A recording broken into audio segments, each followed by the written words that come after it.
Bismillahirrahmanirrahim. Assalamualaikum warahmatullahi wabarakatuh. Bismillah walhamdulillah. Wassalatu wassalamu ala rasulillah Sayyidina wa maulana Muhammad ibn Abdillah wa ala alihi wa ashabihi wa man tabi'a rushdah, amma ba'da.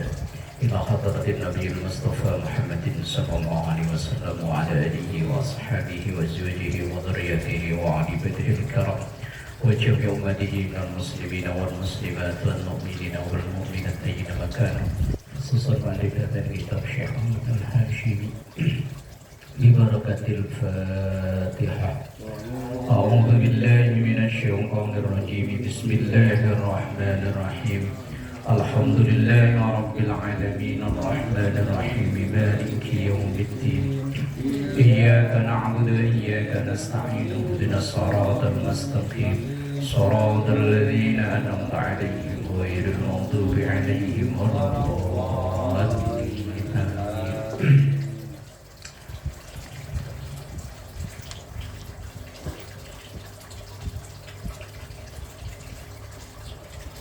Bismillahirrahmanirrahim. 593. Al-khailu ma'udun binasiha, al-khairu ila yaumil qiyamati. Benar itu ya? Bismillahirrahmanirrahim. Al-khailu, kuda, kendaraan, tunggangan. Ma'udun itu terikat, binasiha di, kalau orang Jawa embun-embunan. Bahasa Jakartanya apa Pak? Jadi di sini ubun-ubun. Binasiha, di ubun-ubunnya, al-khairu, kebaikan, ila yaumil qiyamati, sampai hari kiamat. Ini bahasa kalau dimaknai tekstual ya repot. Ini dimaknainya kontekstual, bahwa dalam kendaraan itu ada nilai kebaikannya. Itu loh maksudnya. Wa ahluha, dan pemilik kendaraan itu, pemilik kuda itu kalau teksnya, mu'anuna 'alaiha, terbantu dengan adanya kendaraan itu.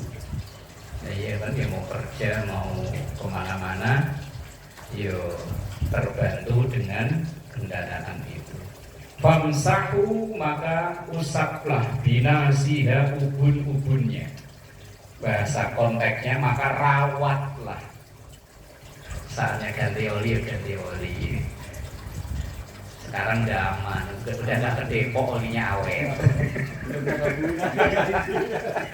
Udah gak ke Depok, olinya awet.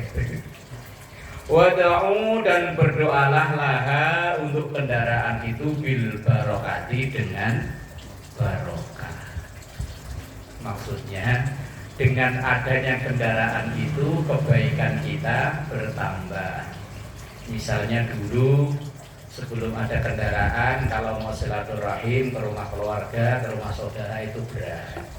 Begitu ada kendaraan, jalan. Berarti itu kendaraan membawa berkah. Nah, giliran mobil baru malah ngayap ke tempat yang lampunya biar pet.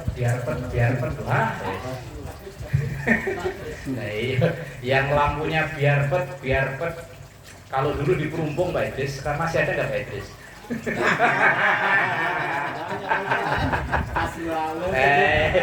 Dulu kan saya dulu pernah kerja daerah sono Pak Idris, itu di Perumpung itu ada.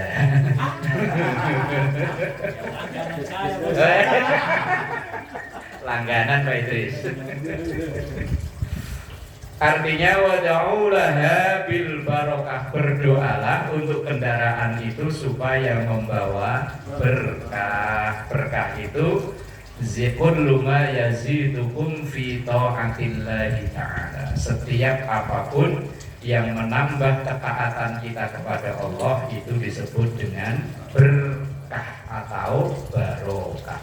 Kalau bahasa orang Madura, berokah. Iya, kalau orang Madura berokah. Kalau bahasa kita berkah, bahasa aslinya barokah. Yaitu berkah itu segala sesuatu yang kita menjadi baiklah. Dalam teks ini kendaraan kita itu supaya membawa berkah. Wa qalliduha, dan kuatkanlah kendaraan itu. Wala tuqalliduha al-autar, dan jangan kau manfaatkan kendaraan itu untuk yang tidak baik. Nah kalau nggak tahu gimana? Ini saya pernah. Dulu saya itu punya motor Supra Fit yang 2006 dulu, kan agak gedean badannya. Dipinjam sama orang. Lah karena saya kenal baik, kan ya saya kasih tuh. Ini sampai jam 9, jam 10 malam belum pulang. Pulang-pulang itu habis subuh. Selang 2 hari ada yang nanya ke saya, Pak Ustaz, mohon maaf. Ada Bapak, mohon maaf ya, jangan tersinggung ya. Apa Pak? Kemarin saya lihat motor Bapak dipela-pela.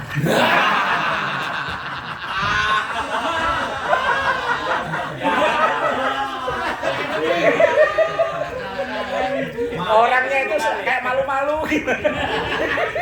Curiga aja nanti ya. Curiga yang bawa dia.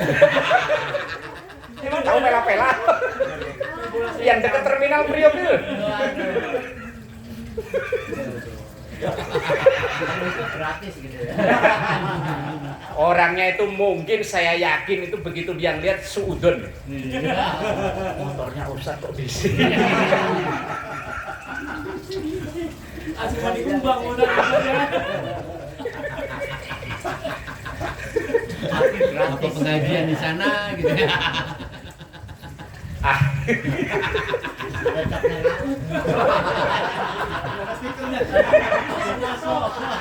Enggak, orang itu kan tetangga. Kan tahu motor saya platnya H. Kan dari kampung dulu bawanya kan. Kalau motor plat daerah ada di sini itu kan gampang diciriin kan. Supra Fit platnya H. Warnanya ono. Warnanya agak coklat-coklat apa gitu. Mulai Supra Fit. Ya Allah, saya langsung dek, waduh berarti kemarin malam motor saya dibawa ke sono ini. Nah iya kan, kendaraan. Ini mau nagih hutang. Ya nggak tahu itu. Orang itu ke sono mau ngapain kan nggak tahu kita. Ya Allah. Habis itu kalau dia pinjem lagi nggak saya kasih, saya sih nggak negur orangnya, saya biarin aja. Lain hari dia pinjem motor, waduh mau kepake, padahal kepakainya masih besok lagi, malam itu ya nggak kepake.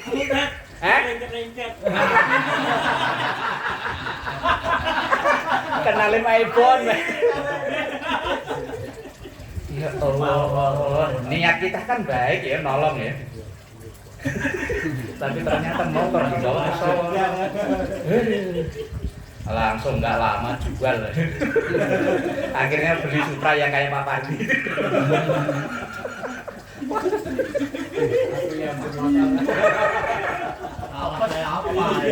Nah, ya kendaraan niatnya buat baik, giliran dipinjem orang.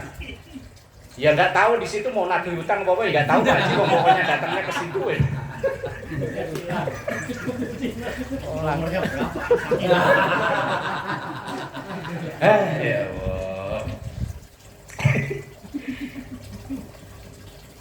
Teks hadis ini memang kuda, tetapi kan kontekstualnya kalau sekarang orang jarang punya kuda. Lah kuda kan maksud tujuannya kendaraan. Ya sekarang kendaraan ya motor dan lain-lain.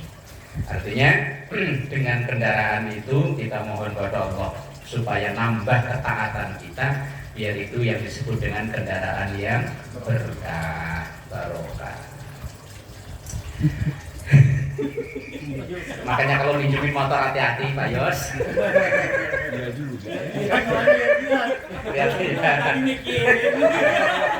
Jangan-jangan pernah ngalamin juga.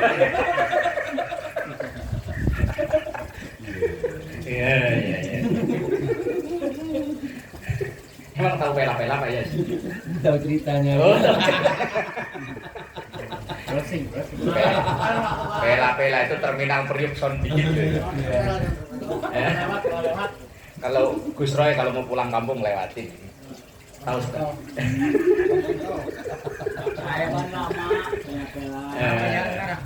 Doh, masih nanya.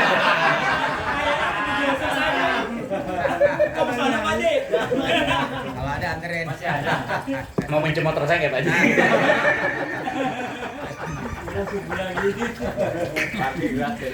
Aduh, ya Allah.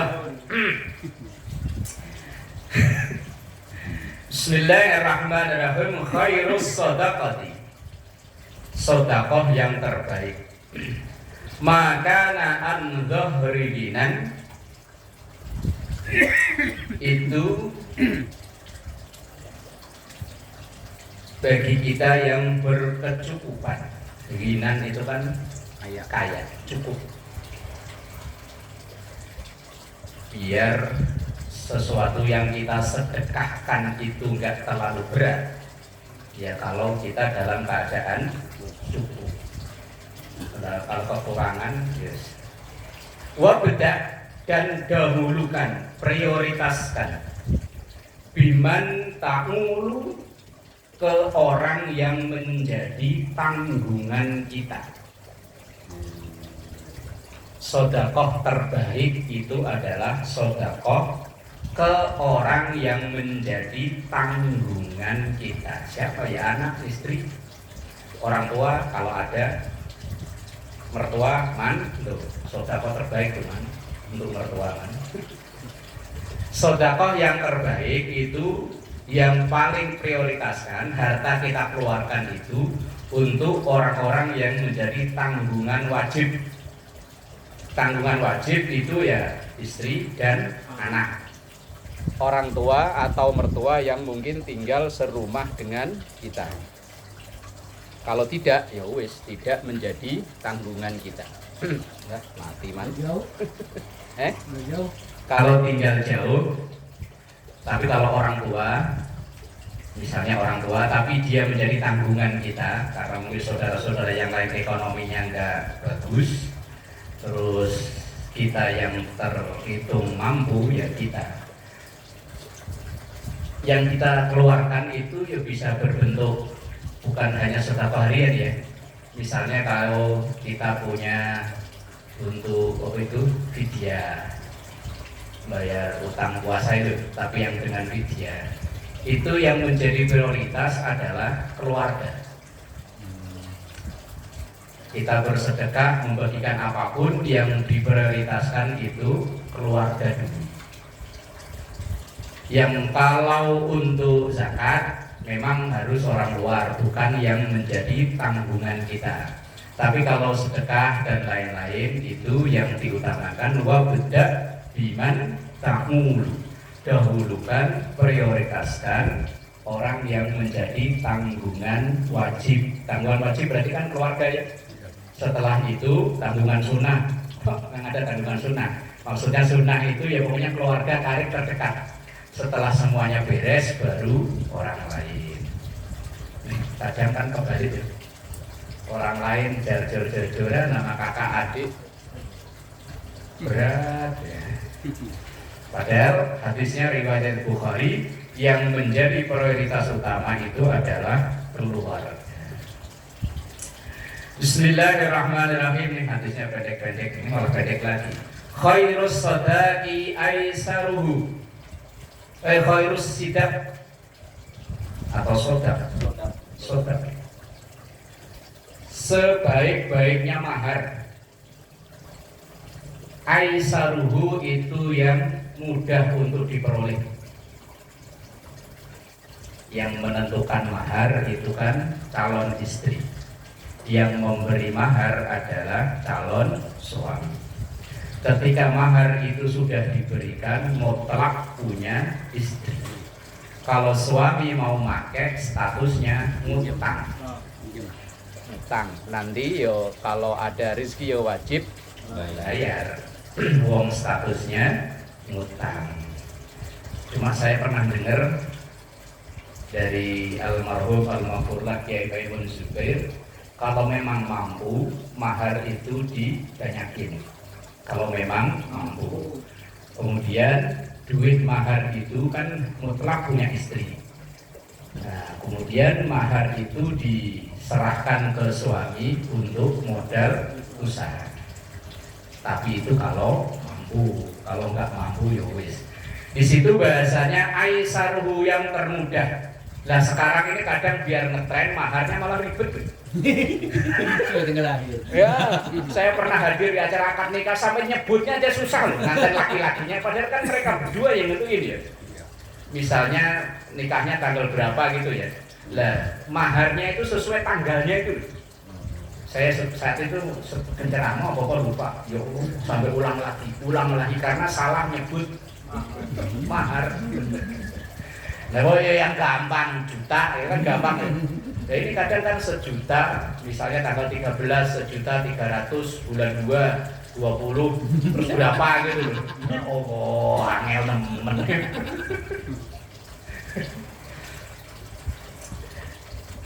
Nah, kadang di kita itu mahar biar kelihatan agamis, biar kelihatan keren seperangkat alat sholat. Ya bagus, boleh aja mau pakai semangka segelundung aja boleh. Maharnya kan semangka segelundung boleh. Yang penting perempuannya itu. Tapi yang terbaik khairus sadaqi aisaruhu.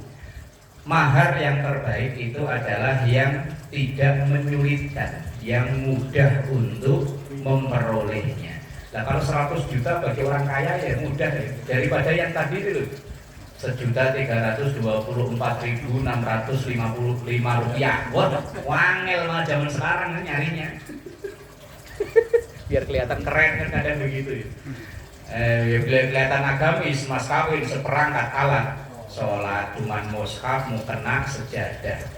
Mushafnya 50.000, mau kena 200, sejadah 50.000. Cuman berapa? 300.000.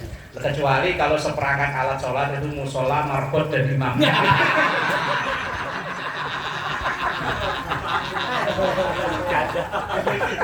Gak dapat 2 orang.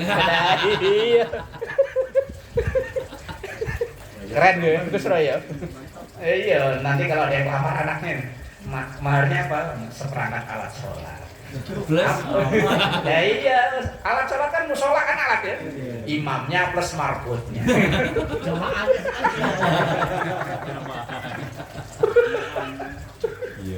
Iya. Pak Yos kan anaknya perempuan semua kan Pak Yos? Iya. Anak saya maharnya nggak susah, seperangkat alat sholat.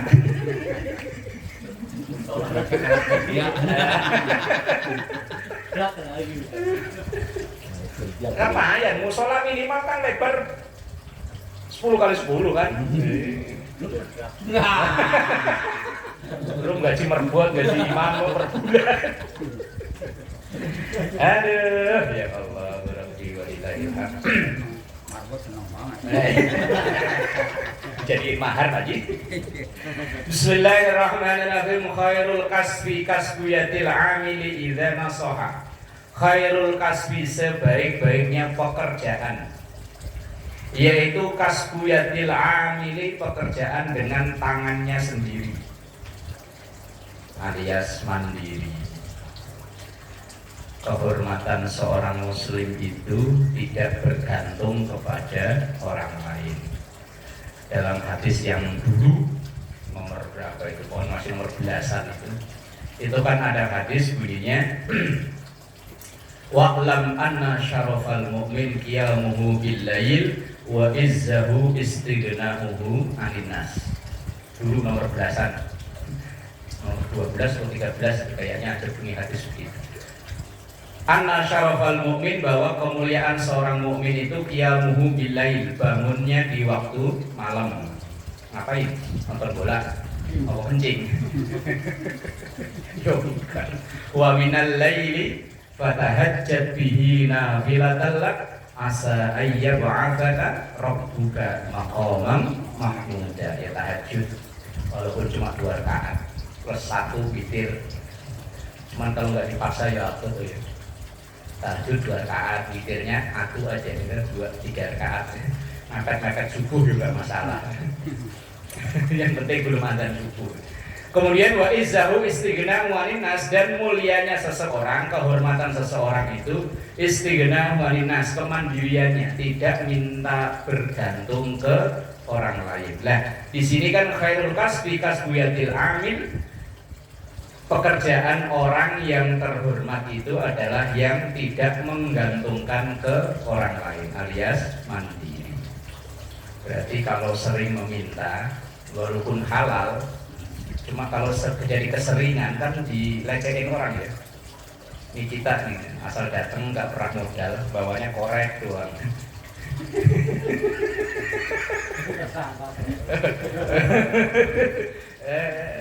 Nggak pernah sama sekali, padahal rokoknya bagus nggak pernah berhenti, cuman bagi dong sebatang, bagi dong sebatang. Kalau itu jadi kebiasaan kan, walaupun orang itu nggak ngomong, tapi kan ya si dia paling ya cuma minta. Punya gerobak, punya sapi. Itu kadang malah itu tanda-tanda orang yang yakin dan tawakalnya mantep. Pasti dapat modal. Nah, iya kan, yakin dengan tawakalnya tuh mantep, pasti dapat. Yang penting datang aja, kalau perlu cuma modal korek aja dapat. Ilmu yakin itu. Ilmu yakin itu Pak Yoko. Maka sampai kita didoakan aja nggak mau ya, kalau orang kerjanya minta-minta ya. Kan kita kalau dia datang kan ngedoain ya, assalamualaikum. Itu kan doain aja. Semoga salam sejahtera, keselamatan untuk kalian. Kita bilang apa? Maaf itu kan pertanda nggak mau kan ya? Nah, iya. Maaf. Orangnya nggak ada.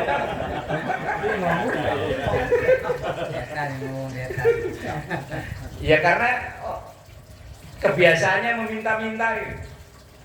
Walaupun siapapun kalau dia punya kebiasaan meminta-minta, sudah dihormati orang. Nah ini khairul kasbi kasbuyatil amili idza nasara. Pekerjaan yang terbaik itu adalah kemandiriannya. Idza nasoha, apabila pekerjaan itu halal. Bismillahirrahmanirrahim. Al-khalatu. Khalat itu apa? Kalau orang Jawa boleh bibi, tapi bibi yang dari ibu. Kalau ammah itu kan bibi tapi dari bapak. Kalau di kita di Indonesia itu kan mau dari bapak mau dari ibu kan sebutannya sama kan, bibi ya. Kalau orang Jawa boleh, kalau orang tante. Mau dari keluarga bapak atau dari keluarga ibu kan sama nyebutnya.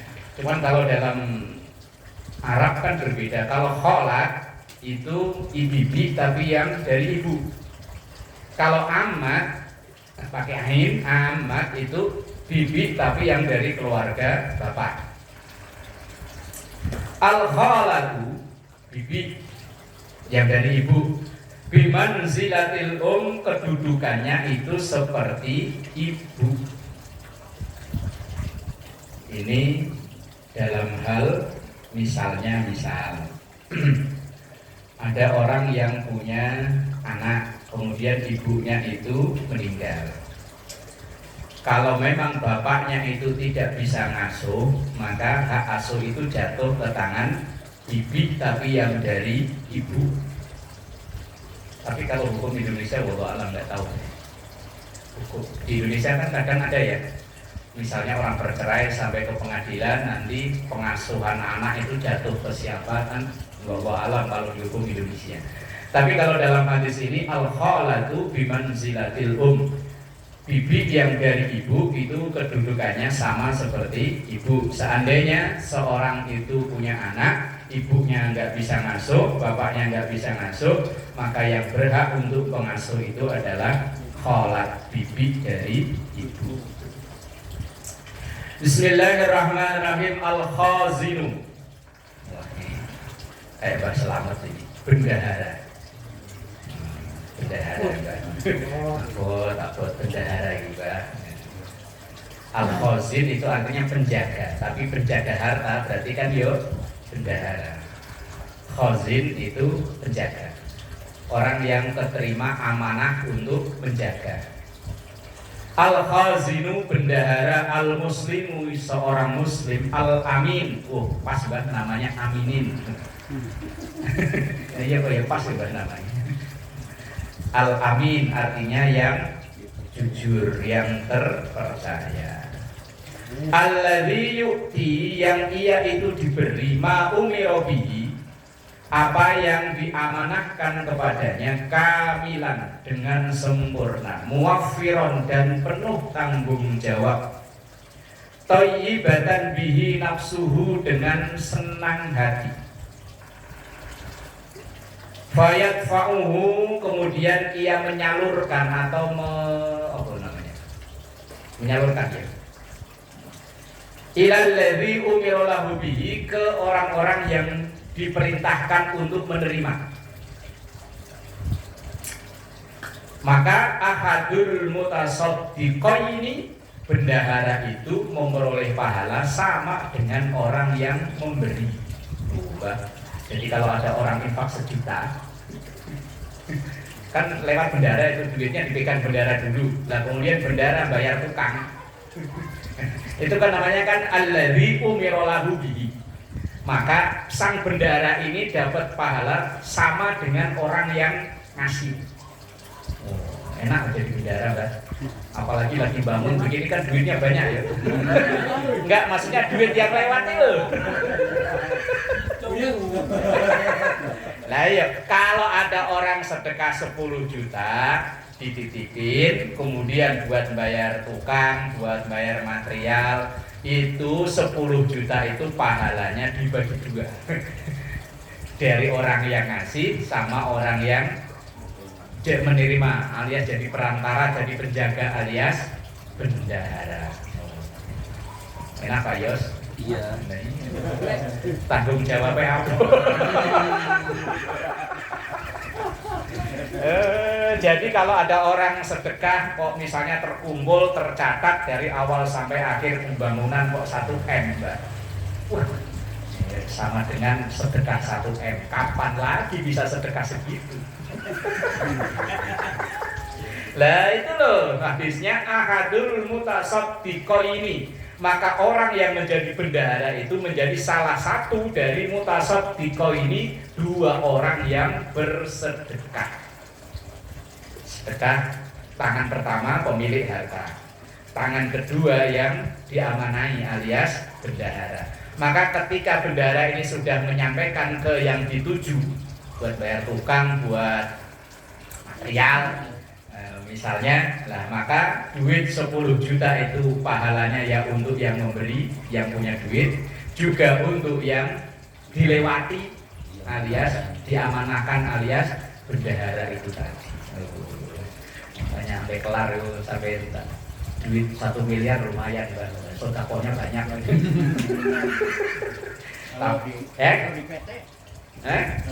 Ya mau di PT, mau dia apa, yang penting kan misalnya Pak Yoko teman-temannya itu ada uang kas apa misalnya ya, nanti tujuannya kalau ada yang sakit buat apa nengokin, ada yang meninggal buat takziah. Tapi kalau duit itu masih dipegang, yo pahalanya belum ngalir. Makanya banyak para ulama mengkritisi ketika duit itu, duit umat itu ngendap di bendahara, Di rekening lah ya. di rekening. Itu kalau belum tersalurkan, maka duit itu belum ada nilai pahalanya. Maka benar itu yang disampaikan di Masjid Jogja itu apa? Jogokaryan itu. Itu kan setiap berapa periode selalu 0 kasnya. Nah, ketua masjidnya atau apa itu kan di YouTube banyak kan beredar ya. Yang orang Jogja itu dia bilang, biar sedekahnya orang itu nyampe, ya jangan ditimbun, jangan ngendep, pokoknya dapat salurin.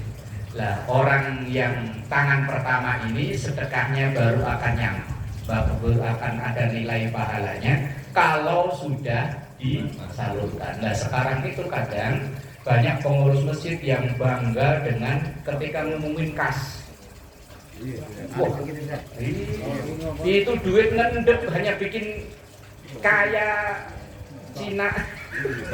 Ya kan di bank, akhirnya kan duit itu dipinjam sama Bang. Haji. Iya. Lah duit itu akan ngendep belum ada nilai pahalanya kalau belum tersalurkan.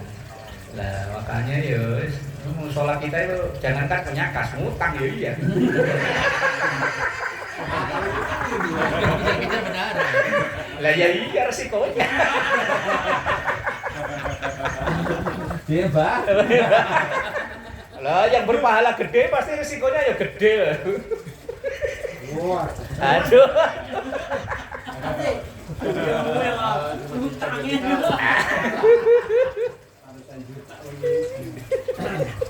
Saya bantu Ustaz, lihat. Bapak saya masih banyak itu udah. Iya makanya asal duit itu belum ngalir, belum sampai ke yang dituju, maka ya belum ada nilai pahalanya. Kalau dikasih mainan kita minjem tuh Ustaz. Pinjam buat bangun ini. Banyak sebulan saya minggu 20 4 juta, 5 juta siapa. Nah iya. Kadang buat sekedar untuk beli air minum untuk jamaah aja kadang mikirnya kelamaan. Makanya ntar kalau jadi bikin kitchen set man ya. Iya, nanti kasih dispenser, kasih apa itu magicom ya. Jadi dari situ enggak apa saya. Iya memang itu untuk kemakmuran masjid lah, makmurnya masjid musola itu kan kalau ada penghuninya. Lah ini duit cuma ngendep. Repot. Iya iyalah pokoknya.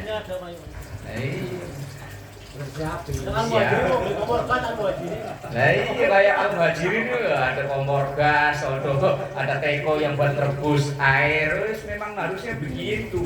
Ini kadang masjid kayak jadi tempat angker. Orang mau ngopi di situ tuh nggak boleh, masjid bukan tempatnya ngopi. Al-Muhajirin buat nobar. Loh, di zaman Nabi, masjid itu kan multifungsi.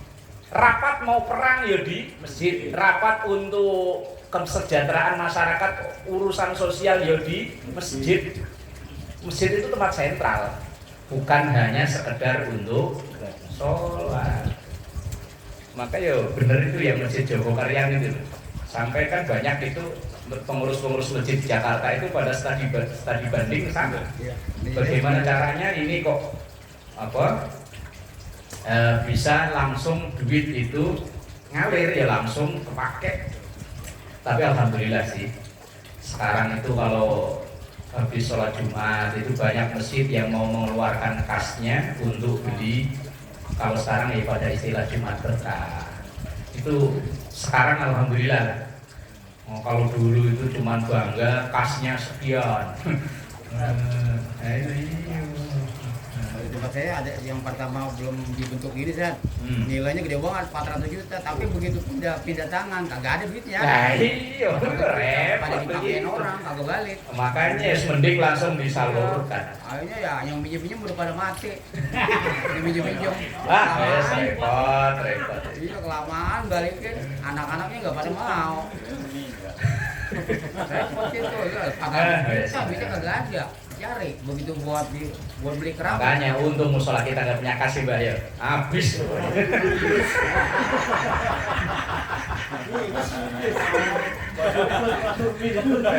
Bukan hanya plus kami minus.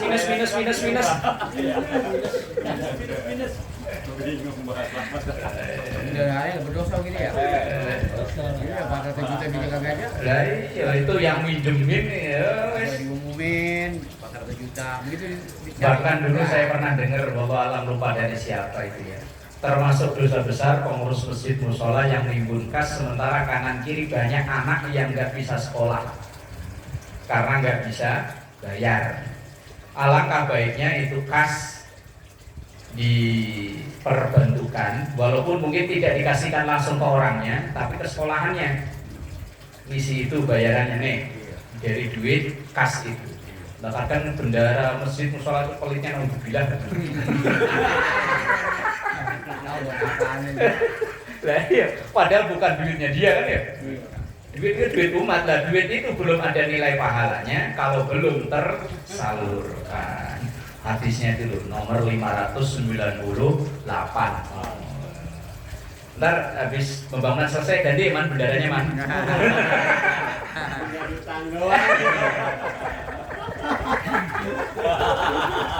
Yang bayarinya bisa nggak usah. Lah kan begitu ada duit lewat kan pahalanya dapat man.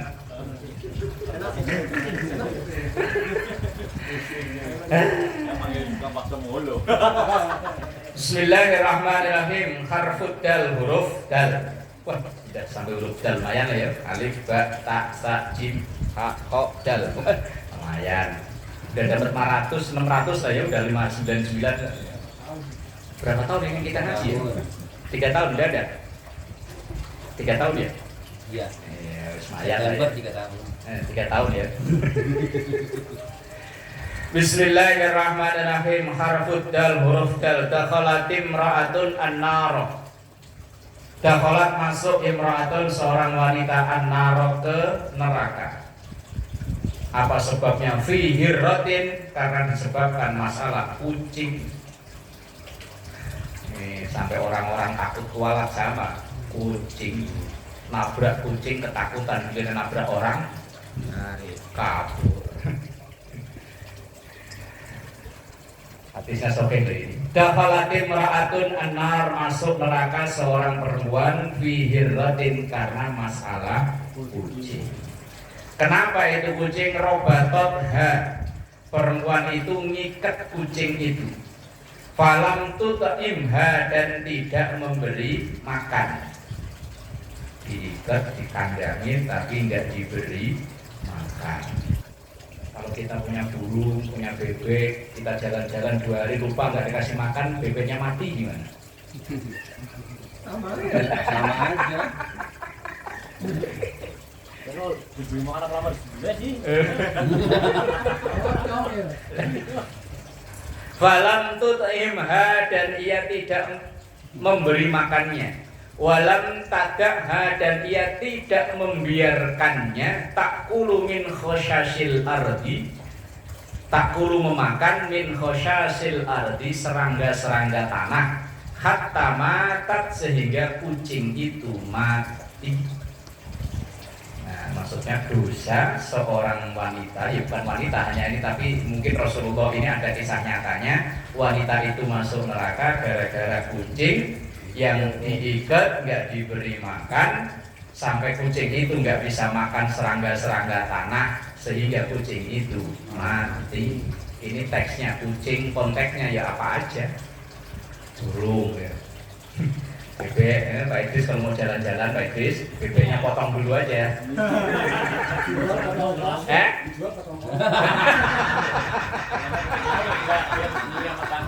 Dijual buat apa sih Pak Idris? Ya daripada mati nggak dikasih makan, nggak diikat, dikandangin, nggak dikasih makan, nggak bisa nyari makan, wong dikandangin, maka malah kena dosa. Mending bener dijual buat ongkos. Kalau nggak potong aja buat jalan-jalan. Tinggal kasih makan yang banyak. Nah. Masak sendiri dia. Ini termasuk pri kebinatangan, bukan hanya pri kemanusiaan. Iya kan, pri kebinatangan. Sampai perhatiannya Rasulullah Shallallahu Alaihi Wasallam, makanya disebut rahmatan lil alamin. Rahmat untuk semua makhluk. Lah itu hewan disembelih. Ketika nyembelih pun ada etikanya, ditajamkan pisaunya biar sakitnya enggak kelamaan. Kita mau memburu binatang silakan, kalau memang binatang itu membahayakan, tapi membunuhnya sekali dibunuh. Ini kadang kalau kesel disiksa dulu. Kecoa di sampai kata-kata enggak mati-mati. Saking keselnya sama kecoa. Kalau memang mau mati, matiin sekalian, disiksa dulu. Mati itu biar sampai pagi ngata-ngata. Lah iya kan, sampai kecoanya bikin plek. Sampai pagi baru mati. Kalau zaman kecil dulu ngaji kan pakai lampu teplok. Kalau habis musim hujan kan kelaron. Padang sayapnya dipotongin satu-satu, kakinya dipotongin, tinggal badannya doang berubah. Ini jangan-jangan pernah ngalami Pak Yos. Iya. Lah iya kan, tinggal badannya doang kan kial kaki nggak ada, sayap nggak ada, ya lama-lama kan mati. Bisa. Ya dulu belum tahu. Kalau udah tahu, kalau meniat mau bunuh, pokoknya bunuh sekalian. Jangan disiksa kasihan. Itu ada juga Dad. Orang mancing pakai cacing kan panjang cacing ya. Aduh. Beda lagi aja.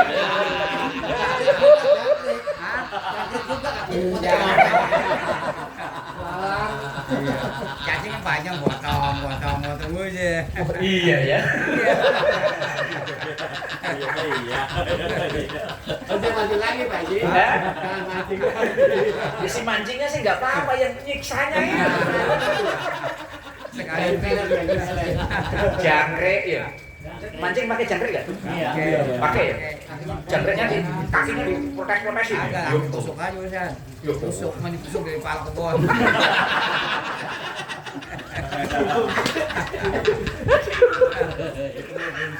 Ini terbukti Matiin dulu. Aduh. Bukan niat bunuh itu mah. Niat es ikan. Bisa dulu tuh.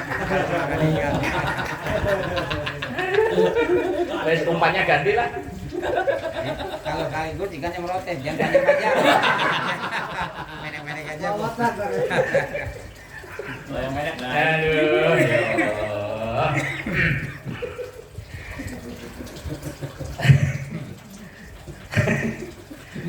Aduh, nomor 600 pas nomor 600. Ini kayak kemarin sudah ini di kitab apa ya kali ya? Dak ma yuri buka ila ma la yari buka. Wa inna sidqa tuma'ninatun wa innal kadhiba ribatun. Kemarin apa sih? Nasoikum ibadah ini ya. Dak tinggalkan ma yari buka apa yang membuat engkau ragu. Nah iya nasoi lubat kemarin masalah makanan halal dan haram. Kalau ada makanan kita sendiri belum yakin tentang kehalalannya, maka tinggalkan. Ila ma la yari buka, berpindah ke la yari buka jika tidak ragu. Misal umpama kita masih ragu tentang halalnya kepiting dan sejenisnya. Kalau memang dalam hati ini ada rasa ragu-ragu, lebih baik tinggalkan. Toh yang jelas halal ada, bebek jelas halal ya Pak Idris ya. Nah kalau yakin yo ya makan, yakin ini yang dipermasalahkan kan kalau ragu. Kecuali kalau sesuatu yang sudah memang disepakati keharamannya. Daging anjing. Lah kok kita ragu, berarti hati kita yang bermasalah. Anjing halal kok enggak ya? Lah iya berarti yang kacau kan pikiran kita. Itu kan sesuatu yang sudah disepakati keharamannya. Babi, anjing, darah, bangkai, ini kan sesuatu yang disepakati. Ini yang saya maksud, sesuatu yang kita ragu, ini halal apa haram. Kalau kita ragu maka dak ma yari buka, tinggalkan apa yang membuat kita ragu.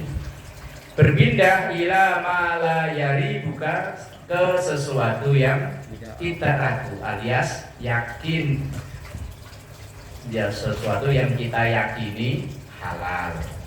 Memang orang lain memperdebatkan kehalalannya, tapi kalau kita yakin halal, ya wis lanjutin. Sekarang yang ribut di media sosial itu kan Ustaz Hadi Hidayat ya. Lagi diserang habis-habisan sama orang-orang Wahabi. Bahkan sampai ada yang menghukumi kafir gara-gara Ustaz Hadi Hidayat menjelaskan tentang hukum musik. Padahal asli, kalau ditonton videonya secara full, Ustaz Hadi Hidayat itu menjelaskan dari dua sisi. Sisi yang memperbolehkan dan sisi yang tidak memperbolehkan. Cuman video itu dipotong, hanya dipertontonkan, dipotong, jadi diambil hanya yang membolehkan. Akhirnya orang-orang Wahabi yang tidak senang, wah ada kesempatan untuk menghajar habis-habisan Ustaz Hidayah. Yes. Nah, kalau memang kita yakin boleh, hajar terus, apalagi enak ya man.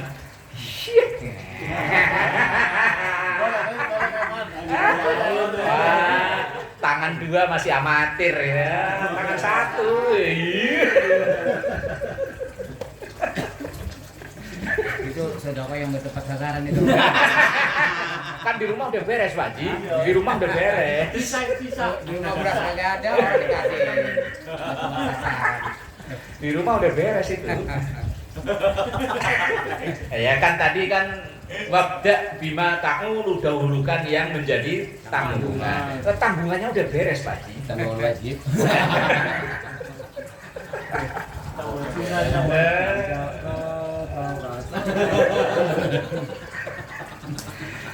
Fa inna sidqa tumakninatun. Karena sesungguhnya as-sidqa, kejujuran, tumakninatun itu membawa ketenangan. Kalau jujur itu tenang. Biar HP nggak ada kunci, nggak ada kode-kode rahasia ya tenang. Ditaruh di mana ya tenang. Tapi wa innal kadhiba, orang yang menyimpan kebohongan, ribatun, bikin was-was. HP ditaruh ngegeletak ya deg-degan. HP-nya ada kuncinya nggak man? Oh nggak ada, berarti jujur man. Ada. Oh ada. Ini pokoknya yang gitu. Itu yang maling gitu ya. Bentuk ini ya. Tahu juga percuma.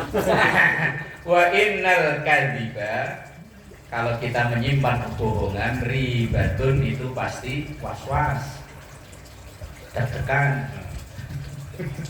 Ada baru suara gerudak, nah udah. Sampai ke kamar mandi aja HP dibawa, wah.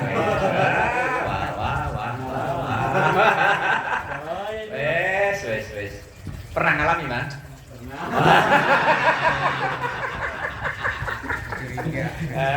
Apa yang dikatakan Nabi itu selalu benar man. Wa innal kadhiba ribatun. Itu berarti hati masih normal, masih sehat itu. Kalau hati udah penyakit dan biar bohong terus juga anteng aja. Itu malah bahaya itu. Bahaya itu. Berarti hatinya udah penyakitan itu. Kalau dia bohong kok deg-degan, itu berarti hatinya masih normal. Masih waras itu. Biasa aja. Lah ini makanya wa innal kadhiba ribatun.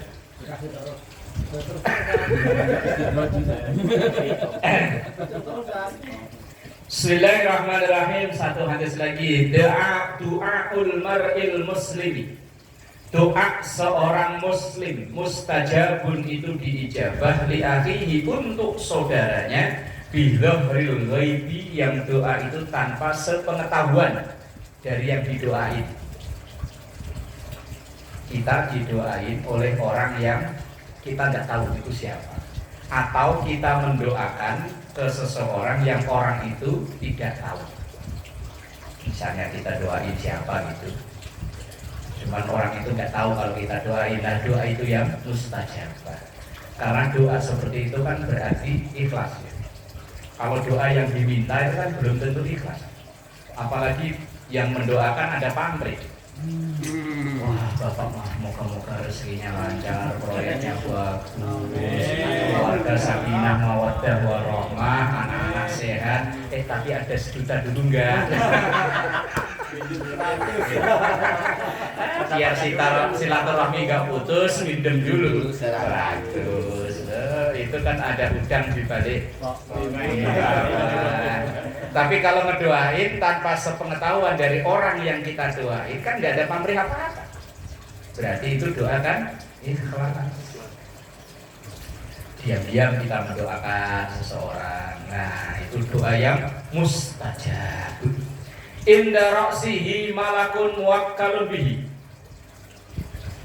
Berada di atas kepala orang yang tersebut malakun, ada malaikat muwakkalun bihi, yang menjadi wakilnya.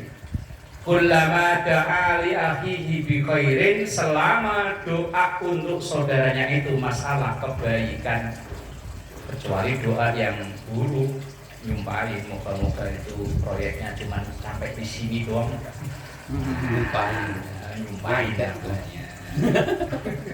Qalal malaku, maka berkatalah malaikat amin. Syirik lo.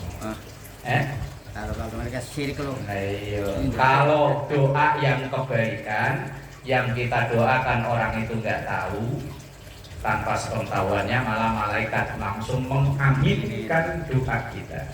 Walaka bimisli dzalik, begitu juga sama dengan dirimu. Maksudnya itu, ketika ada orang yang mendoakan kita tanpa sepengetahuan kita, ya mungkin ya kita di dalam satu bidang bisa berhasil, itu mungkin ada doa orang yang kita tidak tahu itu siapa. Ya mungkin dulu orang itu pernah kita tolong, entah kapan kita tidak tahu. Atau mungkin orang siapa kayak yang dulu pernah merasa berjasa kita pada jasa, mungkin dia mendoakan kita tidak tahu. Bisa jadi, ya bisa jadi. Nah, walaka bimisli dzalik, dan kita kalau sering mendoakan tanpa sepengetahuan orang yang didoakan itu, yang kita doain itu, maka sama, akan banyak orang yang mendoakan kita tanpa sepengetahuan kita. Kira-kira pernah doain orang mana? Oh, sering ya, alhamdulillah. Jadi takutnya begini doanya, moga-moga Pak Aep cepat. Ragu kan jawabannya.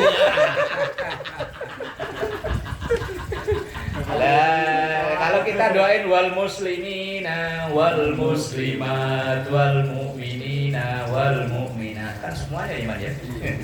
Tapi yang dimaksud sini itu yang dispesialkan. Doain misalnya ntar malam lagi tahajud, ya Allah moga-moga bosnya Tile sembuh, gak teler lagi. Kayak gila lagi. Lah iya kan, tanpa sepengetahuan dia kan kita ngedoain. Lah itu doa yang mustajabah, itu yang kayak begitu.